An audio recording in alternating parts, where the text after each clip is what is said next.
Welcome back, folks, to the Light to Ed online video show. This show is sponsored by Keystone Technologies. Go to KEYSTONETECH.com. That's KeystoneTech.com. Light made easy, the retrofit kings. Greggy, why are you dragging me into my studio over and over and over during the day? What don't you know now? Well, we need content, and I feel like I know something about this, but let's get you to Okay. talk too. All right. Share what you know, Doctor. We're going to go into Troffers today, Okay. and the Troffer blast or whatever we want to call it, or The whatever hot blast. Scott Gustin's going to call it. And we want to talk about Troffers and what you have to look for when you're digging into those. Troffers are probably the most common fixture in the market, in the commercial lighting marketplace. I bet you there's See more them all the time. Troffers than Americans. For sure How there many is. Americans are there? There's got to be like, there's what, 360 billion Americans? 360 million Americans? There's got to be Yeah, I would say 3.6 so. billion Troffers, 10 for each American. All right, you heard it here. 10 for each American. So Yep. that's why it's important to know about Troffers because they're Yep. everywhere. Yep. So what do you have to look for when you're digging into Troffers? Number one is you got to know the ceiling that it's in. Troffers is usually a recessed fixture mounted in the ceiling. So you got to understand if it's a lay-in fixture, lay-in tile, sheetrock, if it's metal, cement. What else have you seen recessed? It can be recessed in any type I've of seen ceiling. drywall recessed kits with Troffers. Mm-hmm. You know, that's common. And then you got your Yep. like subfield of Troffers, which is like paint booth and clean room. Exactly. That's a different So you need kind. to, yep.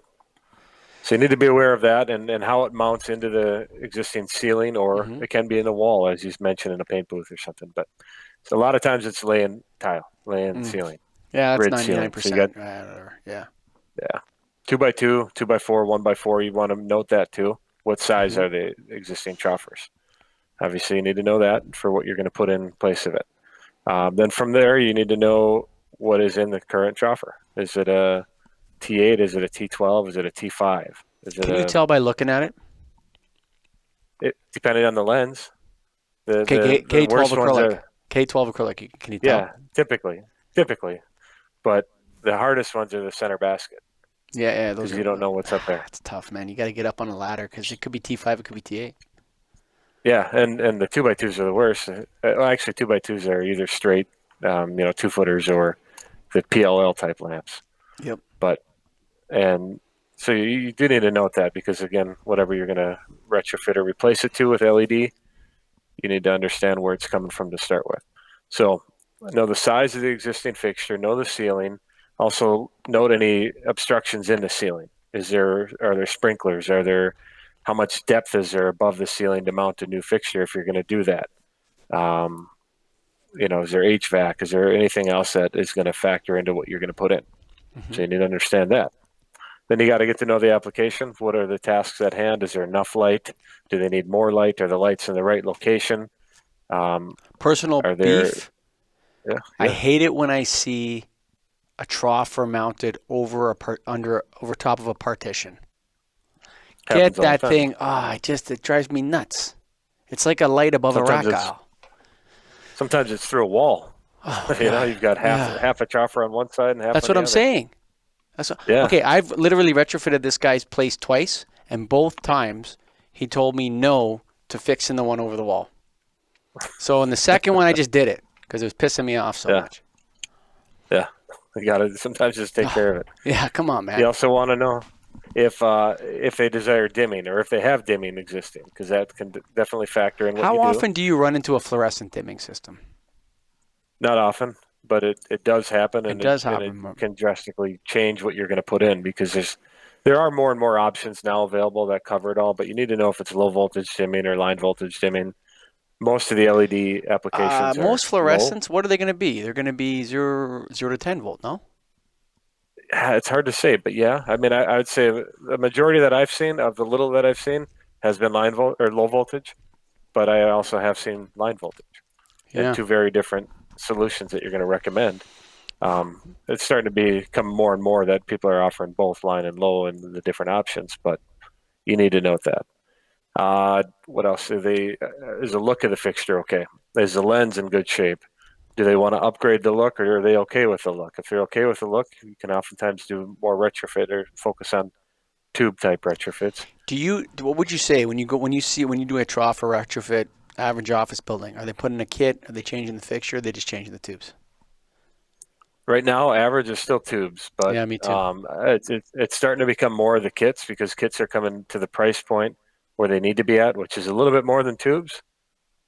Maybe not, I mean, a lot more than the tubes, but They look it can nice, be Dave. justified with rebates, and it looks a lot nicer Yeah, than looks a crisp. tube.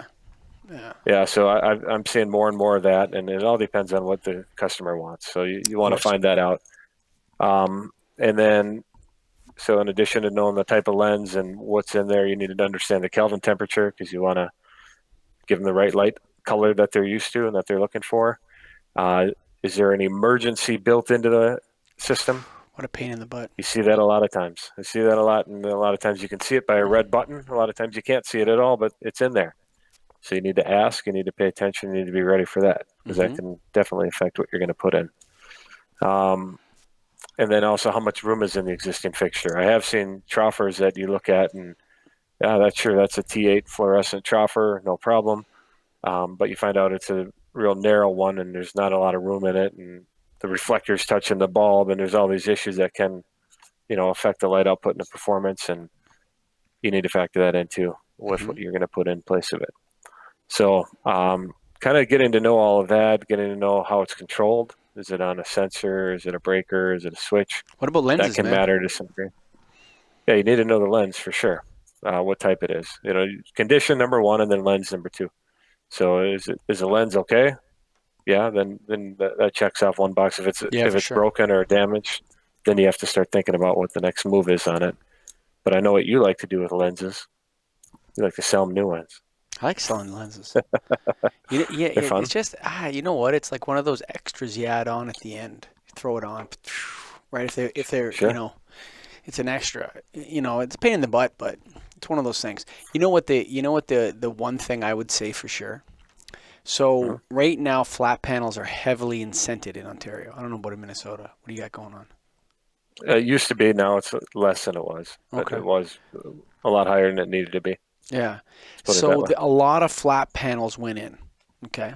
For sure. And a ton of them, I'm betting right now, the chains weren't reinstalled on the new ones because Yeah, so and many.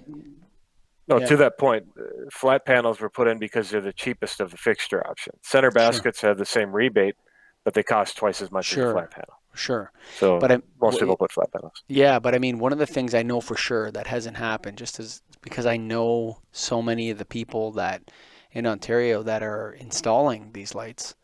Um, a lot of them are not chain hanging, the re-chain hanging the new flat panels they put in. And there's a reason that they chain hang them, and the reason is that if there's a fire in that building, and what's going to happen is the fire department's going to come in with a hose and they're going to blast out the drop ceiling. They're going to blast it out with a hose. And those guys don't want those troffer fixtures coming falling down on top of them when they're doing their work. So that's the reason why those troffers are chain hung. So if you're listening to this, you gotta chain hang those troffers. And if you're doing a job and you come across ones that are not chain hung, you gotta tell the client, look, this is an extra. You gotta do this because we gotta keep those first responders safe, Greg. That's a good point.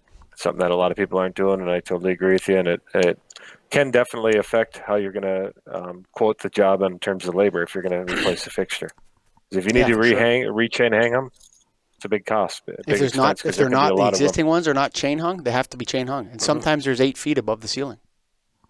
Absolutely, yeah. So you gotta throw So you that need to get chain up over there, the ceiling strut. The guys are up there throwing the chain over, coming down. climbing above the Yeah, ceilings and trying to it's figure it tough. all out. Yeah. It's a pain in the ass.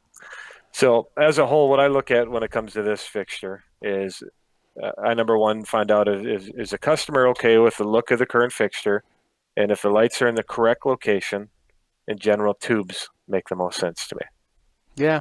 If the customer wants an upgraded look, but the fixtures are in the correct location and the housing's in good shape, put a retrofit kit in that thing. Yep. Give it that center basket retrofit kit. I agree. And if a customer wants a new layout, different lights spread out, maybe less lights, whatever the case is, go Yep. new fixtures. I'm with you. I think I'm with that's you about it. 100% on that. because that's kind of how it breaks down. I mean, that goes back to that Paul Hafner, rest his soul. That Hmm. Paul Hafner paradigm he told us, start from the top or whatever. What did he say? You can't go back. If you start at the bottom, you can't go back to the top. Listen to Yeah. your customers. I don't believe in rolling in hot and telling everybody what to do. I listen to my customers. And if they start sending signals of wanting an upgraded look, if they start sending signals of, greater renovations going on other than the lighting, I start asking them about that look. Because you don't want to Hmm. price yourself out of the retrofit at the same token, because someone is going to come along and offer them tubes. But yeah, you want to be quizzing that customer on that, because if you start off with the tubes, it's hard to come back later and say, well, there's this other great idea. Well, the other guy already told them about it. So you want to be listening to what your customers are saying and seeing what they actually want to buy. And if they want to buy a new look, then retrofit's definitely a great option. And if they need a new design, you got to be taking those fixtures out. That's how I think. I don't know about you. Yeah, no, you're right. That's exactly what it comes down to. And I think the important part too when you're bidding these jobs is to make sure your customer is looking apples to apples.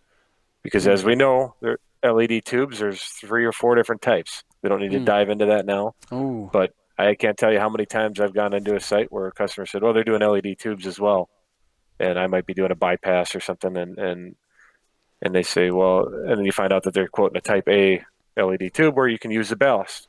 A lot cheaper install to do that. The price of the product is similar, but a lot the different install install. So price. The install price is less than a quarter. yeah, I don't know yep, whatever it is, and 1/3, whatever you charge. I don't know.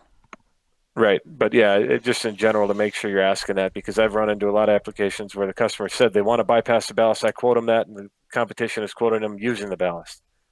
So at some point, you got to make sure the customer understands You what know he's what's getting into, funny is that he or I she. always try to jockey myself in as the one who's going to set the standard for the specification with the customer. That's how I handle it. It's like, I do that. what is it that you want to Yeah, do here? Because these are the options, right? Here's the pros of this, here's the cons of that, da da da da da. And I try to set the tone of what the guy wants so that I can work towards that and then ward off those quotes from the other people. So, yeah, you can do that, but here, remember we talked about that? So that's where yep, that sales savvy comes in, Greg. exactly. It's doing apples to apples comparison on behalf of the customer. I don't need to see pricing or anything. Let's just look at it together and say, they're quoting this. You want this. What do you want me to do? I don't I'll believe in quote that apples if to you want. apples. I believe in gold and Yeah, fruit.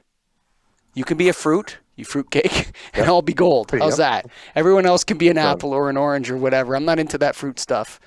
That is the Light Ed online video show, folks. Thank you for listening. Always a pleasure. Every time you guys download, like us, comment, you know how we roll. That's the Light Ed online video show brought to you by Keystone Technologies, our friends over at Keystone. Go to KEYSTONETECH.com, Greg. I will. Thank Say you. thank you to the listeners for once. Thank you, listeners, for once. See you guys. Thanks for listening. Bye for now.